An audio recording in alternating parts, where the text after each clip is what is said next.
Well, that's good. So, yeah, but I wanted to ask you because I was curious now that they changed the date for Pacquiao's return on the 5th.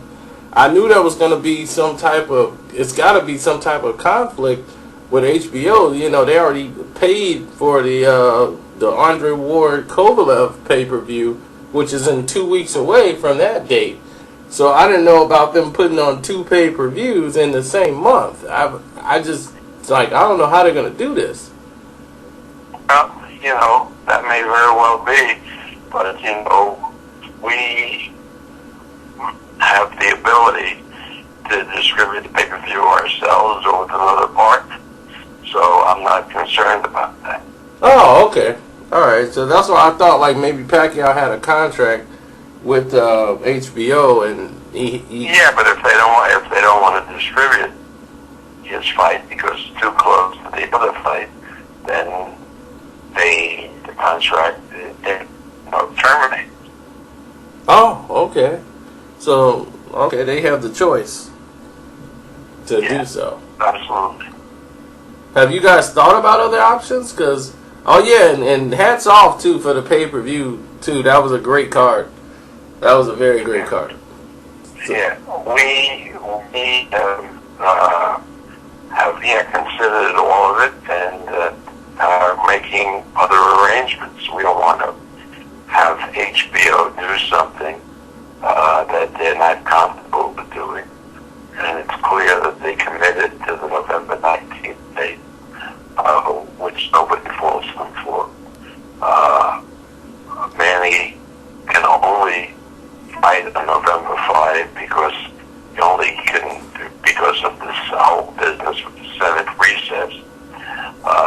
So the fact that HBO is unable to distribute that fight is okay. And what will happen is we will either distribute it ourselves or have it distributed in conjunction with some other entity. Okay. But that's all I want to say about that. Okay, there's no problem. Let's go to opponent. A lot of people saying now Jesse Vargas is like the main as candidate. As far as opponents are concerned, I don't care what anybody is telling you.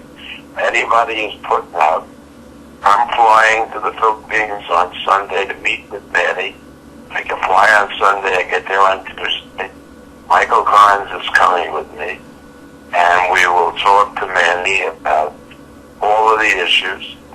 And then we'll have an announcement. Yeah, well, that's one thing I've learned about dealing with you directly and dealing with the public is that you have an entirely different story than what they already put out in the press. So I already know the stories that they create and all of these things. I don't take it to heart, so I know. I was like, well, I'll get the information from the source. That way, what he says, we take it at face value. Right now, it'll be discussed with Manny, and again, I'll be going over there Sunday. I'll be arriving in the Philippines on Tuesday. I expect to come back to the United States on Thursday. So it's going to be a really quick trip, but everything will be resolved on that trip. That's excellent. And then I had another thing I wanted to clear up with you because, you know, I get into it with these guys on social media all the time because they don't understand the business of boxing, and why wouldn't they? They whole excuse for everything is someone's running from somebody.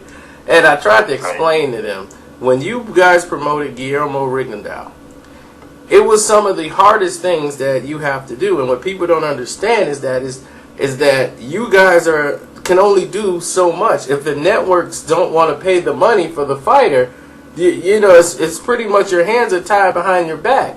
But when you... And then look at the networks. I got them to put Rigondeaux on HBO. We put him in Atlantic City. Yep. The fight was so bad that by the time the fight was over, there was nobody in the arena. The ratings were horrible. Nobody could watch it. So why would they pay me money? They're in the business of providing entertainment for their viewers. And if viewers are not going to be entertained, then they're not going to pay for a particular fighter. It's as simple as that. Yeah, and people think Rigondeaux was unpromotable. And I tried to explain to them that you guys didn't own him solely. Do you think if he was promotable that we would have let him go? And the thing is that you guys weren't the only sole promoter. And I keep trying to tell them, I'm like, he has another promotional company that he was signed to that were dancing to a whole new beat of a drum, and they were difficult to work with. I'm like, people don't understand that sometimes that... Well, no, I think really it was his performance in the ring. That too, but I'm like, they were kind of delusional too, the other promotional company he had. Because I've interviewed him a couple of times, and they were a little delusional as far as like what he should have been getting. And I'm like, you guys don't realize you guys are hurting him more than helping him. It's like you guys are more happy if he stay in Miami and do a couple of local fights there, And I'm like, that's what's going to end up happening because his manager was about to pull his hair out. He's doing the best he can to try to make fights for him, and he's got to wrestle with those guys. You're right.